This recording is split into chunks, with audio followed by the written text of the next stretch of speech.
situation liée à l'évolution dans notre pays de la maladie à coronavirus, Covid-19, m'amène à nouveau à m'adresser à vous.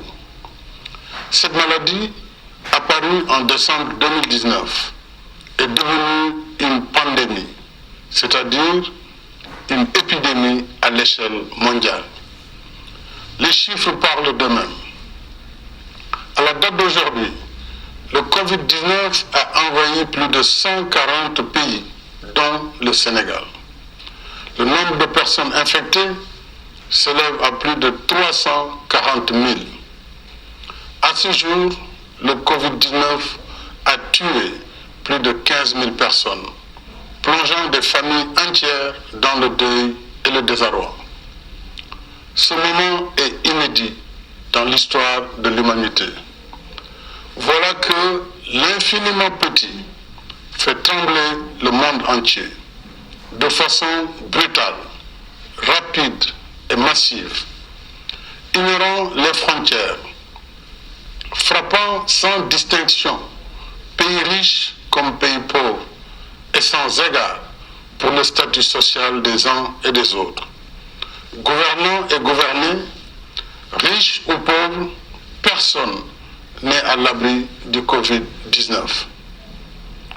Depuis 3 mois, une véritable guerre mondiale s'est déclenchée contre cet ennemi commun. Notre pays n'est pas en reste.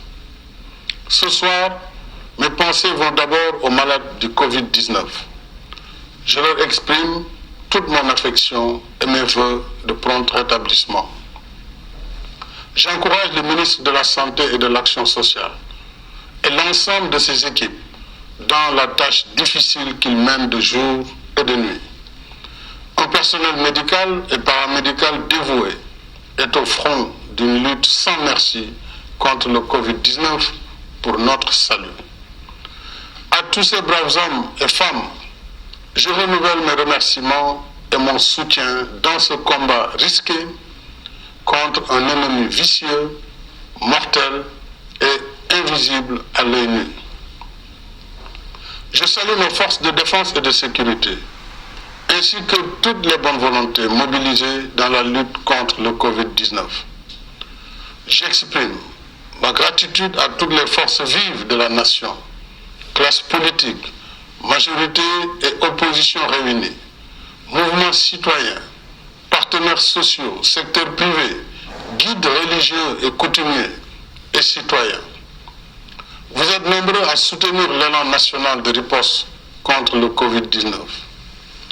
Depuis l'apparition du premier cas, le 2 mars dernier, le gouvernement a mis en place un plan de contingentement en cours pour endiguer la progression de la maladie. Mais de toute évidence, nous ne sommes pas encore parvenus. Au contraire, d'un premier cas déclaré le 2 mars, nous en sommes aujourd'hui à 71 malades sous traitement dans les 4 arrondissements de Dakar, ainsi qu'à Mbao, Yeumbeul, Guédiawaye, Rufisque, Touba, Mbour, Thiès, Popenguine, Saint-Louis et Ziguinchor. 1561 personnes en contact avec la maladie sont présentement suivies et seront désormais confinées dans des réceptifs hôteliers par le ministère de la Santé et de l'Action sociale. L'épidémie qui était confinée à un seul foyer s'est étendue à d'autres localités du pays. C'est dire que le virus gagne du terrain. J'ajoute qu'à ce jour, il n'y a ni vaccin, ni médicaments homologués contre le Covid-19. Ce soir, mes chers compatriotes, et je vous le dis avec solennité, l'heure est grave. La vitesse de progression de la maladie nous impose de relever le niveau de la riposte. À défaut, nous courons un sérieux risque de calamité publique. En conséquence, en vertu de l'article 69 de la Constitution et de la loi 69-29 du 29 avril 1969, à compter de ce soir à minuit, je déclare l'état d'urgence sur l'ensemble du territoire national. Le gouvernement, les autorités administratives et l'ensemble des services de l'État concernés prendront toutes les dispositions nécessaires à l'application sans délai du décret sur l'état d'urgence. J'ordonne les forces de défense et de sécurité de se tenir prêtes en vue de l'exécution immédiate et stricte des mesures édictées sur l'étendue du territoire national. Conformément à la loi sur l'état d'urgence, ces mesures donneront en particulier aux autorités administratives compétentes le pouvoir de réglementer ou d'interdire la circulation des personnes, des véhicules ou des biens dans certains lieux et à certaines heures. D'interdire à titre général ou particulier tout cortège, défilé, rassemblement et manifestation sur la voie publique. D'ordonner la fermeture provisoire des lieux publics et lieux de réunion. D'interdire à titre général ou particulier les réunions publiques ou privées de quelque nature qu'elles soient susceptibles de provoquer ou d'entretenir le désordre. Ces mesures non exhaustives pourraient évoluer en fonction des circonstances. Elles sont assorties d'un couvre-feu sur l'étendue du territoire national de 20h à 6h. Une limitation et au besoin une interdiction sera imposée au transport de voyageurs de région à région. Le ministre en charge des transports, en rapport avec les ministres de l'Intérieur et des Forces armées, prendra les dispositions nécessaires à l'application de cette mesure, y compris en milieu urbain. Conformément à l'article 77 de la Constitution, je saisirai l'Assemblée nationale d'un projet de loi habilitant le président de la République à prendre pour une durée de 3 mois des mesures relevant du domaine de la loi afin de faire face aux impératifs d'ordre budgétaire, économique, social, sanitaire et sécuritaire de la lutte contre le Covid-19. Dans ce cadre, j'ai déjà entamé les consultations avec les institutions de la République. Je les poursuivrai demain avec l'opposition parlementaire. Je tiens en particulier à l'approvisionnement régulier du pays en produits médicaux et pharmaceutiques. Il en est de même pour les denrées de première nécessité. Le gouvernement mettra en œuvre des mesures de lutte contre toute hausse indue des prix. Je suis également soucieux des effets de la crise sur l'économie nationale.